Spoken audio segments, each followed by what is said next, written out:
Alright, so this one is for Emiliyan Tenev, and he basically just wants to know what he can improve on. And so, first things first, I would say right off the bat, let's do anatomy. So we're looking at this, and just grab a. Okay, so the head looks fine, and proportion-wise, look good. And so the thing that I would say is the head's a little bit too small. Like, it's kind of the placement of the neck. So looking at this, do you see how the neck would form out a little bit more? And then that would kind of push the shoulder. So you kind of want to figure out where your placement of your head is. So again, chest area and the twist of the chest and the I would push the foreshadowing or foreshortening a little bit more. So what that means is I would get in here with the the shoulder and bring this forward a little bit more and almost widen it like so. And same thing here is if you're twisting this, you want to twist this around the side. So this shoulder is going to come up over here a little bit more. So looking at that kind of concept. And then what you want to do is emphasize, I would make this fist a little bit bigger and emphasize the kind of the foreshortening, and then the elbow I think needs to pop out a little bit more. So that's something that I would do. And then back here, think about how this is planar, going back planarly. So more diagonal, and then this kind of feels awkward. So I would put this here, and if you're bending at that angle, it's awkward. So I would probably change the wrist so that the thumb comes down like this, and something along the lines like that. So that here's the whole of this, and that's going to change this axe like so. So, and then he's got this kind of leaning forward look. And what I would do is, if he's going to lean forward a little bit more, pose him so he's leaning forward. And what that means is, if you're posing him like that, this you want this to be more of a forward, and then comes down, whereas this is going to be more downward here and goes backwards. So if that makes sense, so you're pushing this foot forward and something like that, and then this forward is coming back like this. So that puts these on different planes, and it makes it a little bit more dynamic, if you will. I think the second thing that you want to do is it's kind of the way his clothes fit on him. And so what that means is this: there's no real idea of how this axe and how this shield are kind of sitting on that character.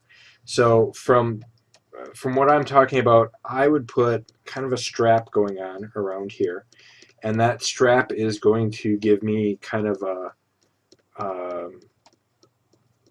like this, and that basically gives me a place to put the axe.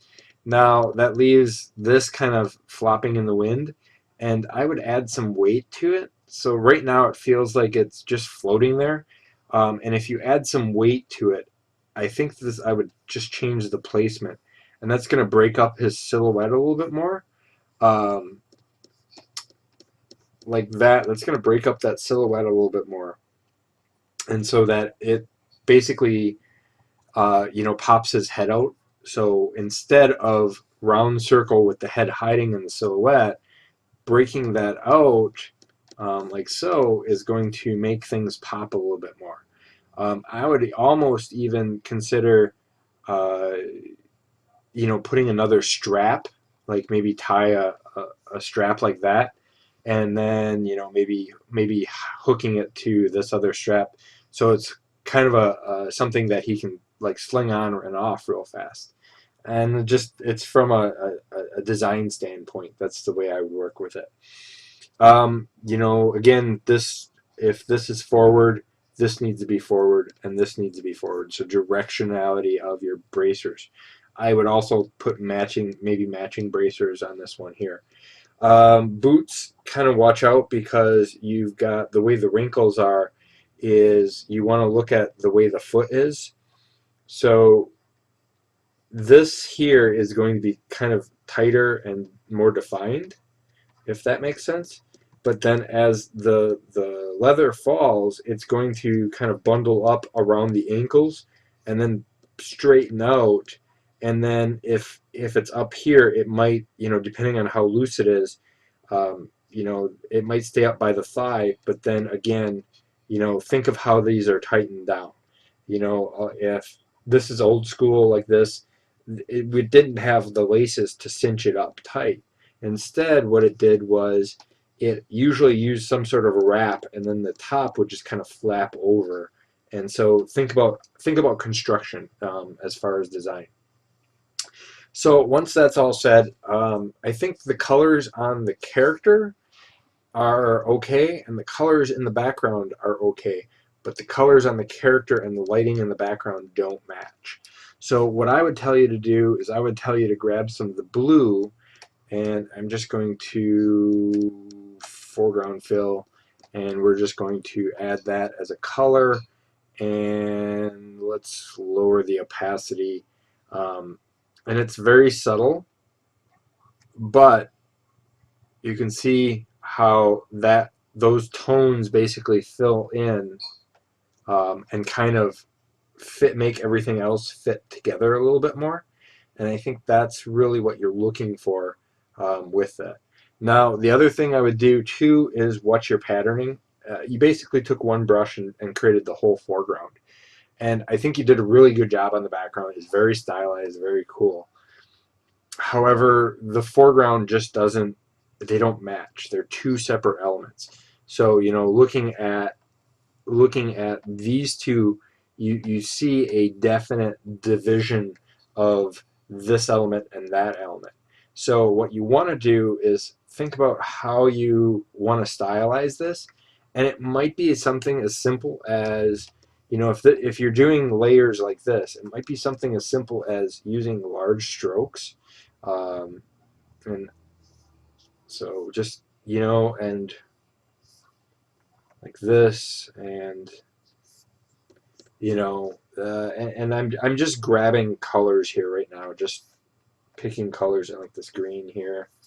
So maybe that's blue, but do you see how developing these colors like so? And I'm just, like I said, I'm just kind of developing these colors. But then I would do is go into, and I've got some like dune grass. I don't know what this looks like, but oh, this is ugly. But so let's take off the color dynamics, and let's take off transfer, and let's pick some of these dark colors here. So I put some grass up sticking over here, and I'm unifying it with this color choice here, and I'm going to unify it. See, I'm creating kind of that silhouette of the different layers, and I think that fits better, better design. And then let's grab some foliage, and let's grab, I don't know, I'm just grabbing some base colors here. So I'm grab a image here, some of this back here, some of that back here, taking off that, oops, that's what I was looking for.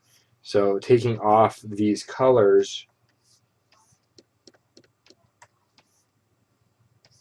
and so by patterning this and putting this, like here, let's do shrubs,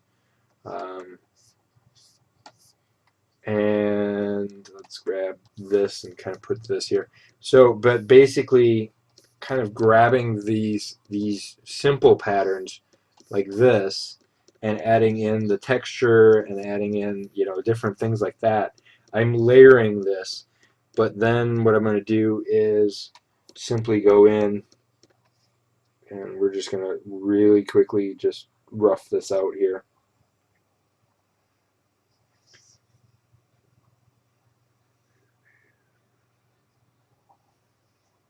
All right. And let's clean up this. Okay. So by going in here and doing a mask, and let's see here, I can grab this, and I think it's just Control I, invert. So that makes more sense with the background, and I think it fixes the stylization problem that you're having. And of course, you can go in and with my brush and just, pick up my black color. Oops, I actually want my white color. So I can go in and pick up bits and pieces like that. And that makes more sense. Let's just grab this and